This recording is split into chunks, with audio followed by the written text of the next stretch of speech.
Telugu digital media network లో political కేటగిరీలో number 1 కేవలం 72 గంటల్లో 1,50,00,000 వ్యూస్ పైగా పాపులర్ టీవీ నెట్వర్క్. మీ పేరండి? నా పేరు అంకుశం శ్రీనివాస్, ఏం చేస్తారండి? అడ్వకేట్. ఓకే. ఇప్పుడు లోక్సభ ఎన్నికలు వస్తున్నాయి. ఎన్నికల్లో ఎవరు గెలుస్తారు, మోడీయా రాహుల్ గాంధీయా?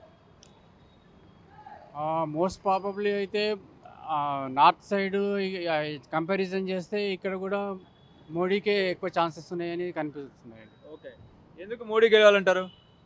మోడీ అంటే దేశ రక్షణ కోసము చాలా బాగా అతను కృషి చేస్తున్నాడు.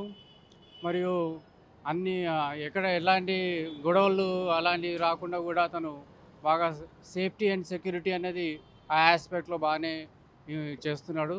అదేవిధంగా దేశంలో అన్ని ఎక్కడ చూసినా కానీ ఎలాంటి ఈ అరాచకాలు కానీ అట్లాంటివి కంట్రోల్లో ఉన్నాయి. ఇప్పుడు అయోధ్య రామ మందిర నిర్మాణం, విగ్రహ ప్రతిష్టాపన బాలరామునిది ఎట్లా ఉంది?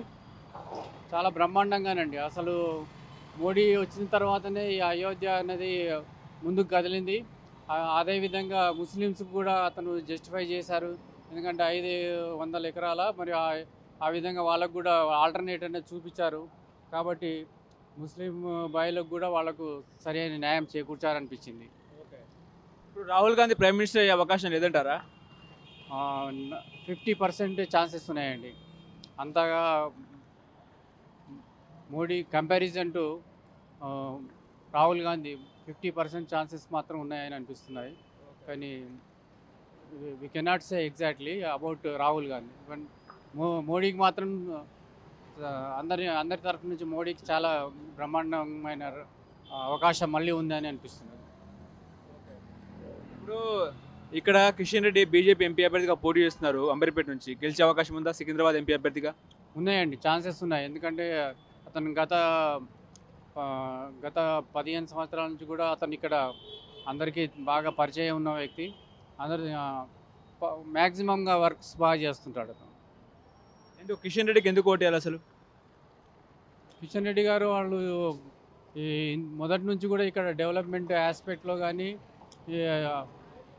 గవర్నమెంట్ స్కూల్ ఇక్కడ మా దగ్గర దాన్ని డెవలప్మెంట్ చేశారు. మిగతావి కూడా ఏదైనా ఎవరు వెళ్ళినా కానీ ఇర్రెస్పెక్టివ్ ఆఫ్ క్యాస్ట్ ఎవరు వెళ్ళినా కానీ అతను అందరికీ కూడా మంచి రెస్పాన్స్ ఇస్తారండి. ఇక్కడ కాంగ్రెస్కి ఎన్ని సీట్లు వస్తాయి తెలంగాణలో? తప్పనిసరిగా అయితే కాంగ్రెస్కు రావాలి, ఒక మినిమం 8 అయితే రావాలండి. బీజేపీకి ఎన్ని సీట్లు వస్తాయి? రిమైనింగ్ 7 అవుట్ ఆఫ్ 15 కదండి. రిమైనింగ్ మాత్రం బీజేపీకి తప్పనిసరిగా రావాలి. బీఆర్ఎస్ పరిస్థితి ఎట్లా ఉంది? బీఆర్ఎస్ పబ్లిక్ లోపల అందరికీ కూడా ఒక విధమైనటువంటి మైనస్ పాయింటే ఉంది. ఎలాంటి బీఆర్ఎస్కి మాత్రం ప్రజలు మొగ్గు చూపించట్లేదు. ఎందుకంటే చాలా విధాలుగా వాళ్ళకి ప్రజలకు అన్యాయం జరిగిందనేసి ప్రజలు భావిస్తున్నారు. ఇంకా దేశానికి మోడీ గ్యారంటీ అని మీరు నమ్ముతున్నారా? నమ్ముతున్నామండి, నమ్ముతున్నాం. మోడీ ఉంటేనే ప్రజల రక్షణ, మిగతా అన్ని భారతదేశానికి సరి అయిన విధమైనటువంటి మార్గం చూపించే వ్యక్తిగా అతను.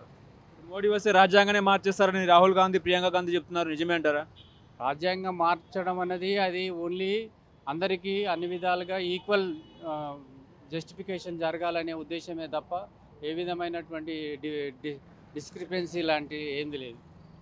ఎలాంటి డిస్క్రిపెన్సీ లేకుండానే ఆ విధమైనటువంటి రాజ్యాంగంలో మార్పులు చేర్పులు తీసుకురావడానికి వాళ్ళు ప్రయత్నిస్తున్నారు.